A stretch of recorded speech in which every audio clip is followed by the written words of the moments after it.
சகோதரர் ஆர் ஸ்டான்லியின் நாளொரு மேனியிலிருந்து இன்றைய தியானம். செப்டம்பர் 8. பொறுமை மன்னர்.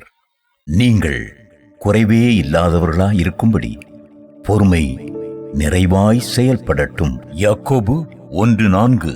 பொறுமையை பற்றி தனது சபை மேய்ப்பர் செய்த பிரசங்கத்தை கேட்ட ஒரு சிறுமி, ஆண்டவரே, எனக்கு பொறுமையை தாரும், இப்பொழுதே அது எனக்கு வேண்டும் என்று ஜெபித்தாளாம்.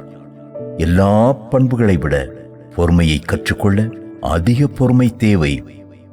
உயிர்த்தெழுதலையும் பெந்தேகொஸ்தேயையும் அடுத்து சீடர்கள் தூய ஆவியானவரின் துணை கொண்டு இயேசுவோடு உள்ள நெருக்கமான உறவில் அதிகமாய் வளர்ந்தனர். இயேசுவோடு இவ்விதம் ஆன்மீக ரீதியில் அவர்கள் கொண்டிருந்த உறவு அவரது குணநலன் பலவற்றை அவர்களது வாழ்வில் பிரதிபலிக்க உதவியது. அதில் ஒன்றுதான் பொறுமை.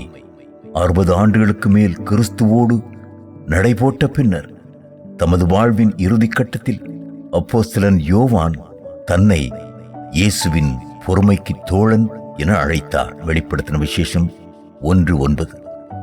சர்வ வல்லவரின் பெயரே பொறுமையின் தேவன் என்றிருக்கிறது. ரோமர் 15:6.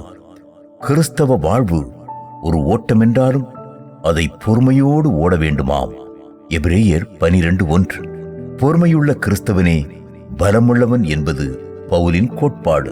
கொலோசியர் 1:11. ஆவியின் கனிகளின் பட்டியலில் உள்ள முதல் 3 அடுத்து வரும் 6 பண்புகளின் விளைவாகும். அந்த 6இல் பொறுமையே முதலிடம் பெற்றுள்ளது. கலாத்தியர் 5:22-23. அன்பை பற்றிய மகத்தான விளக்கத்திலும் முதலில் வருவது பொறுமையே. 1 கொரிந்தியர் 13:4. ஆன்மீகத்தை பூரணப்படுத்தும் சக்தி பொறுமைதான். யாக்கோபு 1:4.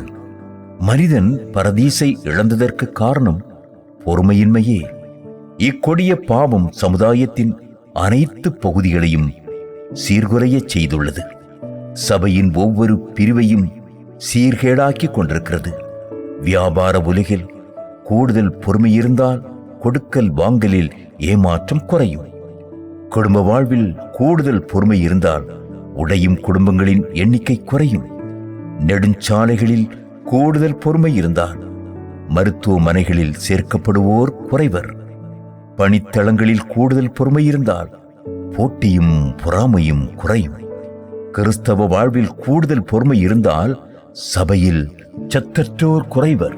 ஊழியத்தில் கூடுதல் பொறுமை இருந்தால் ஊழிய முயற்சிகளில் மாம்சீகம் குறையும். இப்படி சொல்லிக் கொண்டே போகலாம். பொறுமையை கூட்டுவதே நமது பிரச்சனைகளை குறைக்க ஒரே வழி. பொறுமை கடலினும் பெரிது. நீங்கள் பொறுமையாயிருக்க தீர்மானித்ததும் பொறுமைக்கான சோதனைகள் சேனைகள் போல் திரண்டு வரும். தோல்வியடைந்தால் முயற்சியை விட்டுவிடாதீர்கள். பொறுமையின் தேவா, எனது பொறுமையை சோதிக்கும் சூழல்களில் எல்லாம் பொறுமை மன்னராகிய உமது திருக்குமாரனை நினைவுபடுத்திக் கொள்ள அருள்தாரும் என வேண்டிக் கொண்டே நிதானமாயிருங்கள். பொறுமையே வெல்லும். வெளிப்படுத்தின விசேஷம் 13:10, 14:12.